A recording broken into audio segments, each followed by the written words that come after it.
Facebook అకౌంట్‌ని పర్మనెంట్‌గా ఈ విధంగా డిలీట్ చేయాలి అనంటే, మనము ఎలా ఈ ప్రాసెస్‌ని చేయాలి అనేది మీకు నేను క్లియర్‌గా చెప్తాను. ఫస్ట్ మీరు ఫేస్‌బుక్ అకౌంట్ లాగిన్ అయ్యాక, ఇక్కడ 3 లైన్స్ మీద క్లిక్ చేయండి. దాని తర్వాత ఇక్కడ మనకి సెట్టింగ్స్ అండ్ ప్రైవసీ అని కనిపిస్తుంది. తర్వాత మళ్ళీ సెట్టింగ్స్ అనండి. ఇక్కడ సీ మోర్ అకౌంట్ సెంటర్ అనగానే ఇలా వస్తది.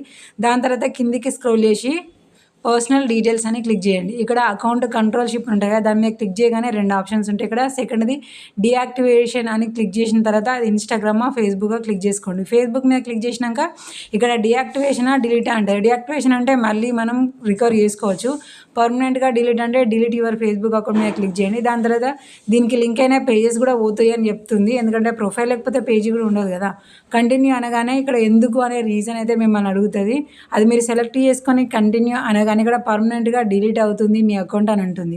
మీరేం చేయండి, ఇక్కడ కిందికి మీరు స్క్రోల్ చేసుకొని మీకేమైనా ఇన్ఫర్మేషన్ కావాలంటే డౌన్లోడ్ చేసుకోండి. లేకపోతే నార్మల్‌గా కంటిన్యూ అనే ఆప్షన్ మీద క్లిక్ చేయగానే పాస్వర్డ్ ఎంటర్ చేయగానే మీ అకౌంట్ డిలీట్ అయిపోతుంది.